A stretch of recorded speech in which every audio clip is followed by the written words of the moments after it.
Hello my dear friends, I welcome all of you to Vishnu classes. आज हम जो है बायोमेट्रिक अटेंडेंस सिस्टम के बारे में जानेंगे, जो कि यूनिट 4 का पार्ट है। सो बायोमेट्रिक क्या होता है? जैसे हमारे जो फेशियल एक्सप्रेशंस हैं, हमारे फिंगरप्रिंट्स हैं, हैंड राइटिंग है, सबसे डिफरेंट डिफरेंट होती है ना ये सब, तो वो क्या हो गए हमारे बायोमेट्रिक। सो बायोमेट्रिक अटेंडेंस क्या है? जैसे thumb impression, left thumb impression या राइट थंब इम्प्रेशन कई बार लगता है। आपने देखा होगा कई एग्ज़ाम्स पे हम जाते हैं, जैसे नेट का हो गया, नीट का हो गया, तो उस टाइम पे बायोमेट्रिक लगती है। तो बायोमेट्रिक अटेंडेंस जो है वो हमारी आइडेंटिटी जो है उसको स्पेसिफाई करती है और डिवाइस के साथ जो है हाँ बताती है। फॉर एग्जांपल अगर हम देखें तो नेट का एग्ज़ाम है, तो वहाँ पे आप पहले जब उसको फिल करते हो तब आपका जो है कई बार इम्प्रेशन जाता है, थंब इम्प्रेशन वगैरह पहले लिया जाता था, अब तो नहीं लिया जाता। लेकिन पेपर में जो है ज़रूर लिया जाता है। तो इसी तरीके से ये क्या है, आपकी एक तरह से आइडेंटिटी देखी जाती है। तो बायोमेट्रिक अटेंडेंस सिस्टम क्या है कि जिसमें आपकी बायोमेट्रिक लगती है। बायोमेट्रिक क्या है? जिसमें आपके कुछ जो है कह सकते हैं हम कि जो फीचर्स हैं आपके, जैसे कि लेफ्ट थंब इम्प्रेशन हो गया, इस तरीके से लगता है। तो इसकी सिग्निफिकेंस क्या है कि कोई प्रॉक्सी नहीं लगा सकता। जैसे आप देखो कि कई बार क्लासरूम में जो है हम कई बार किसी के अपने फ्रेंड की अटेंडेंस लगा देते हैं ना, लेकिन बायोमेट्रिक में जो है कभी भी कोई किसी का अटेंडेंस नहीं लगा सकता। फिर उसके बाद जो है एक्यूरेसी है। एक्यूरेसी जो है टाइम टू टाइम भी एक्यूरेसी है इसमें। पूरे टाइम पे इस बच्चे ने इस टाइम पे जो है अटेंडेंस लगाई। पहले जो है बायोमेट्रिक सिस्टम होता था स्टार्टिंग में भी और एंडिंग में भी। मीन्स कि जब स्टार्ट होता है कॉलेज और फिर उसके बाद जब कॉलेज एंड होता है तब भी, कि बच्चा इस टाइम पे आ रहा है और इस टाइम पे जा रहा है, तो वो क्या होता है पूरा एक्यूरेट होता है। अब आप 1-2 मिनट लेट भी हो जाओ लेकिन फिर भी इतना वो मायने नहीं रखता, लेकिन वहाँ पे वो बहुत मायने रखता होता है, क्योंकि उस टाइम पे जो है पूरा सब कुछ आपका नोट डाउन हो रहा होता है। तो इसीलिए ये क्या होता है, पूरा एक्यूरेट होता है, कोई भी 1-2 मिनट ऊपर नीचे नहीं कर सकता। फिर उसके बाद है real time data. Real time data वही मैंने आपको बताया कि अगर आप 1 बजे लगा रहे हो तो पूरे 1 बजे लगेगी। अगर 1:03 पे लगा रहे हो तो 1:03 पे ही है, 1 बजे की आप नहीं लगा सकते। मीन्स कि टाइम जो है पूरा एक्यूरेट होता है और रियल टाइम डाटा होता है कि कौन सा बच्चा आया, कौन सा बच्चा नहीं आया, तो उसमें जो है हम अच्छे तरीके से जान सकते हैं। फिर उसके बाद है इंक्रीज्ड प्रोडक्टिविटी।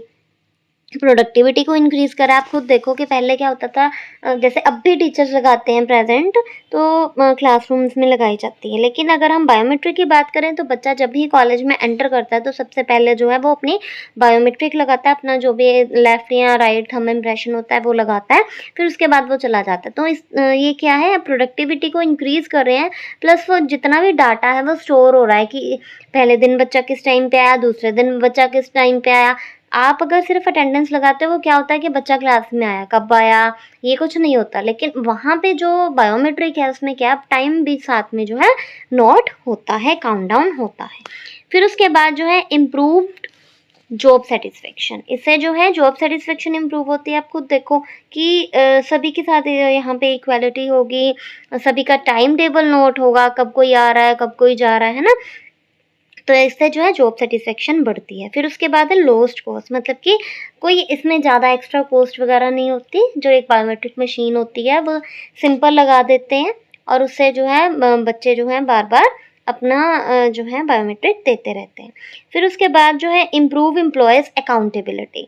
मतलब ये एम्प्लॉय जो भी अकाउंटेबल है अपने जॉब के प्रति, उसको और अकाउंटेबल बनाता है। जैसे कि 9:05 पे भी कोई पहुंचा है लेकिन फिर भी 9 बजे लिख रहा है, लेकिन वहां पे जब बायोमेट्रिक लगेगी तो 9:05 वाले की 9:05 पे ही लगेगी, 8:05 वाले की 8:05 पे ही लगेगी। तो वो क्या होता है, एम्प्लॉय की जो अकाउंटेबिलिटी है उसको इम्प्रूव करते हैं, किससे, बायोमेट्रिक अटेंडेंस सिस्टम से। फिर उसके बाद है eliminating of buddy punching. Buddy punching क्या है कि जैसे हम अपने दोस्त वगैरह की अटेंडेंस लगा देते हैं, तो वो सब इसमें आप नहीं कर सकते, क्योंकि जिसका भी जो है जो भी उसके होगा इम्प्रेशन, चाहे वो थंब इम्प्रेशन है चाहे कोई वैसे है, तो वो वही लगा सकेगा। फिर उसके बाद जो है अटेंडेंस डाटा की पूरी सिक्योरिटी होती है। जैसे हम कह सकते हैं कि पहले दिन से लेके अब तक जितना भी डाटा हमने मतलब जितनी भी अटेंडेंस लगाई है वो सारा जो है स्टोर होता रहता है। फिर उसके बाद है accurate measurement of working hours. अब मैंने आपको मैंने आपको अभी बताया कि कोई ये नहीं कह सकता कि मैंने इस टाइम पे जो है वो लेट आया था या जल्दी आया था। जितना भी टाइम जो है वहाँ पे प्रॉपर शो हो जाएगा। 9:01 है तो 9:01 आएगा, 8:01 है तो 8:01 आएगा, मतलब प्रॉपर टाइम जो है उसमें जो है मेजर किया जाएगा। एक्यूरेट वर्किंग आवर्स जो है उसमें देखे जाएंगे।